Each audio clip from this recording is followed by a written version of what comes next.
بسم اللہ الرحمن الرحیم۔ السلام علیکم۔ حضور نبی کریم صلی اللہ علیہ وآلہ وسلم کا حضرت عائشہ رضی اللہ عنہا کے بعد حضرت عمر رضی اللہ عنہ کی صاحبزادی حضرت حفصہ رضی اللہ عنہا سے نکاح ہوا۔ حضرت حفصہ رضی اللہ عنہا نبوت سے 5 برس قبل مکہ میں پیدا ہوئی۔ پہلا نکاح مکہ ہی میں خنیس بن حذافہ رضی اللہ تعالی عنہ سے ہوا۔ یہ بھی پرانے مسلمان ہیں جنہوں نے اول حبشہ کی ہجرت کی، پھر مدینہ منورہ کی ہجرت کی۔ بدر میں بھی شریک ہوئے اور اسی لڑائی میں یا احد کی لڑائی میں ان کے ایسا زخم آیا جس سے اچھا نہ ہوئے اور سن 2 ہجری یا 3 ہجری میں انتقال فرمایا۔ حضرت حفصہ رضی اللہ تعالی عنہا بھی اپنے خاوند کے ساتھ ہجرت فرما کر مدینہ منورہ ہی آ گئی تھیں۔ جب بیوہ ہو گئیں تو حضرت عمر رضی اللہ تعالی عنہ نے اول حضرت ابو بکر صدیق رضی اللہ تعالی عنہ سے درخواست کی کہ میں حفصہ رضی اللہ تعالی عنہا کا نکاح تم سے کرنا چاہتا ہوں۔ انہوں نے سکوت فرمایا۔ اس کے بعد حضرت عثمان رضی اللہ عنہ کی اہلیہ حضور صلی اللہ علیہ وآلہ وسلم کی صاحبزادی حضرت رقیہ رضی اللہ تعالی عنہا کا جب انتقال ہوا تو حضرت عثمان رضی اللہ عنہ سے ذکر فرمایا۔ انہوں نے فرما دیا کہ میرا تو اس وقت نکاح کا ارادہ نہیں۔ حضور صلی اللہ علیہ وآلہ وسلم سے حضرت عمر رضی اللہ تعالی عنہ نے اس کی شکایت کی تو حضور صلی اللہ علیہ وآلہ وسلم نے ارشاد فرمایا کہ میں حفصہ رضی اللہ عنہا کے لیے عثمان سے بہتر خاوند اور عثمان رضی اللہ عنہ کے لیے حفصہ سے بہتر بیوی بتاتا ہوں۔ اس کے بعد حضرت حفصہ رضی اللہ عنہا سے سن 2 ہجری یا 3 ہجری میں خود نکاح کیا اور حضرت عثمان رضی اللہ عنہ کا نکاح اپنی صاحبزادی حضرت ام کلثوم رضی اللہ عنہا سے کر دیا۔ ان کے پہلے خاوند کے انتقال میں مورخین کا اختلاف ہے کہ بدر کے زخم سے شہید ہوئے یا احد کے۔ بدر 2 ہجری میں ہے اور احد 3 ہجری میں، اسی وجہ سے ان کے نکاح میں بھی اختلاف ہے۔ اس کے بعد حضرت ابو بکر صدیق رضی اللہ تعالی عنہ نے حضرت عمر رضی اللہ تعالی عنہ سے فرمایا کہ تم نے جب حفصہ رضی اللہ تعالی عنہا کے نکاح کا ذکر کیا تھا اور میں نے سکوت کیا تھا، تمہیں اس وقت ناگواری ہوئی ہوگی، مگر چونکہ حضور اقدس صلی اللہ علیہ وآلہ وسلم ان سے نکاح کا تذکرہ فرما چکے تھے، اس لیے نہ تو میں قبول کر سکتا تھا اور نہ حضور صلی اللہ علیہ وآلہ وسلم کے راز کو ظاہر کر سکتا تھا، اس لیے سکوت کیا تھا۔ اگر حضور صلی اللہ علیہ وآلہ وسلم ارادہ ملتوی فرما دیتے تو میں ضرور کر لیتا۔ حضرت عمر رضی اللہ تعالی عنہ فرماتے ہیں کہ مجھے ابو بکر رضی اللہ عنہ کے سکوت کا حضرت عثمان رضی اللہ عنہ کے انکار سے بھی زیادہ رنج تھا۔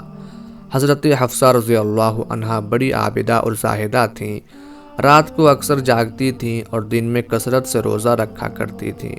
جمادی الاول سن 45 ہجری میں جبکہ ان کی عمر تقریباً 63 برس کی تھی، مدینہ طیبہ میں انتقال فرمایا۔ بعض نے ان کا انتقال سن 41 ہجری میں اور عمر 60 برس کی لکھی ہے۔ حضرت حفصہ رضی اللہ تعالی عنہا کے بعد حضور صلی اللہ علیہ وآلہ وسلم کا نکاح حضرت زینب رضی اللہ تعالی عنہا سے ہوا۔ حضرت زینب رضی اللہ عنہا خزیمہ کی بیٹی جن کے پہلے نکاح میں اختلاف ہے، بعض نے لکھا ہے کہ پہلے عبداللہ بن جہش رضی اللہ تعالی عنہ سے نکاح ہوا تھا۔ جب وہ غزوہ احد میں شہید ہوئے تو حضور صلی اللہ علیہ وآلہ وسلم نے نکاح کیا، اور بعض نے لکھا کہ ان کا پہلا نکاح طفیل بن حارث سے ہوا تھا۔ ان کے طلاق دینے کے بعد ان کے بھائی عبیدہ بن حارث سے ہوا جو بدر میں شہید ہوئے، جس کے بعد حضور اقدس صلی اللہ علیہ وآلہ وسلم سے ہجرت کے 31 مہینے بعد رمضان 3 ہجری میں ہوا۔ 8 مہینے حضور صلی اللہ علیہ وآلہ وسلم کے نکاح میں رہیں اور ربیع الاخر سن 4 ہجری میں انتقال فرمایا۔ حضور صلی اللہ علیہ وآلہ وسلم کی بیویوں میں حضرت خدیجہ رضی اللہ عنہا اور حضرت زینب رضی اللہ عنہا 2 ہی بیویاں ایسی ہیں جن کا وصال حضور صلی اللہ علیہ وآلہ وسلم کے سامنے ہوا۔ باقی 9 حضور صلی اللہ علیہ وآلہ وسلم کے وصال کے وقت زندہ تھیں، جن کا بعد میں انتقال ہوا۔ حضرت زینب رضی اللہ تعالی عنہا بڑی سخی تھیں، اسی وجہ سے ان کا نام اسلام سے پہلے بھی ام المساکین یعنی مسکینوں کی ماں تھا۔ ان کے بعد حضور اقدس صلی اللہ علیہ وآلہ وسلم کا نکاح حضرت ام سلمہ سے ہوا۔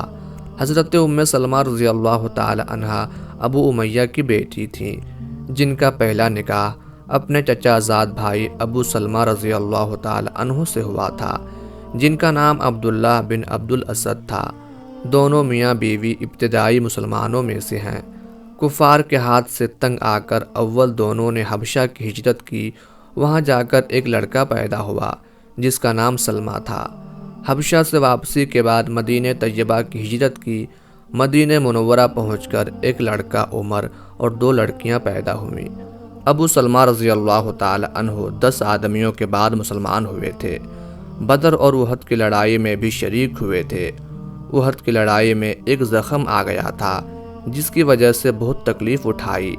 اس کے بعد سفر 4 ہجری میں ایک سریہ میں تشریف لے گئے تو واپسی پر وہ زخم پھر ہرا ہو گیا اور اسی میں 8 جمادی الاخر 4 ہجری میں انتقال کیا۔ حضرت ام سلمہ رضی اللہ تعالی عنہا اس وقت حاملہ تھیں اور زینب رضی اللہ تعالی عنہا پیٹ میں تھیں۔ جب وہ پیدا ہوئیں تو عدت پوری ہوئی۔ حضرت ابو بکر صدیق رضی اللہ تعالی عنہ نے نکاح کی خواہش فرمائی تو انہوں نے عذر کر دیا۔ اس کے بعد حضور اقدس صلی اللہ علیہ وآلہ وسلم نے ارادہ فرمایا۔ انہوں نے عرض کیا کہ میرے بچے بھی ہیں اور میرے مزاج میں غیرت کا مضمون بہت زیادہ ہے اور میرا کوئی ولی یہاں نہیں ہے۔ حضور صلی اللہ علیہ وآلہ وسلم نے ارشاد فرمایا کہ بچوں کا اللہ محافظ ہے اور یہ غیرت بھی انشاءاللہ جاتی رہے گی اور کوئی ولی اس کو ناپسند نہیں کرے گا۔ تو انہوں نے اپنے بیٹے سلمہ رضی اللہ عنہ سے کہا کہ حضور صلی اللہ علیہ وآلہ وسلم سے میرا نکاح کر دو۔ آخر شوال 4 ہجری میں حضور صلی اللہ علیہ وآلہ وسلم سے نکاح ہوا۔ بعض نے 3 ہجری اور بعض نے سن 2 ہجری میں لکھا ہے۔ ام سلمہ رضی اللہ تعالی عنہا کہتی ہیں کہ میں نے حضور صلی اللہ علیہ وآلہ وسلم سے سنا تھا کہ جس شخص کو کوئی مصیبت پہنچے اور وہ یہ دعا کرے اللہم اجرنی فی مصیبتی و اخلف لی خیرا منہا، یعنی اے اللہ مجھے اس مصیبت میں اجر عطا فرما اور اس کا نعم البدل نصیب فرما، تو اس کو اللہ جل شانہ بہترین نعم البدل عطا فرماتے ہیں۔ ابو سلمہ رضی اللہ تعالی عنہ کے مرنے پر میں یہ دعا تو پڑھ لیتی مگر یہ سوچتی تھی کہ ابو سلمہ رضی اللہ تعالی عنہ سے بہتر کون ہو سکتا ہے۔ اللہ نے حضور صلی اللہ علیہ وآلہ وسلم سے نکاح کرا دیا۔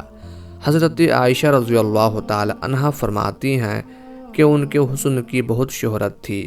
جب نکاح ہو گیا تو میں نے چھپ کر ہیلے سے جا کر دیکھا تو جیسا سنا تھا اس سے زیادہ پایا۔ امہات المومنین میں سب سے آخر میں حضرت ام سلمہ رضی اللہ تعالی عنہا کا انتقال سن 59 ہجری یا سن 62 ہجری میں ہوا۔ اس وقت 84 سال کی عمر تھی، اس لحاظ سے نبوت کی تقریباً 9 برس پہلے پیدا ہوئی۔ حضرت زینب رضی اللہ تعالی عنہا بنت خزیمہ کے انتقال کے بعد ان سے نکاح ہوا اور حضرت زینب رضی اللہ عنہا کے مکان میں مقیم ہوئیں۔ انہوں نے وہاں دیکھا کہ ایک مٹکے میں جو رکھے ہیں اور ایک چکی اور ایک ہانڈی بھی۔ انہوں نے جو خود پیسے اور چکنائی ڈال کر ملیدہ تیار کیا اور پہلے ہی دن حضور صلی اللہ علیہ وآلہ وسلم کو وہ ملیدہ کھلایا جو نکاح کے دن اپنے ہی ہاتھ سے پکایا تھا۔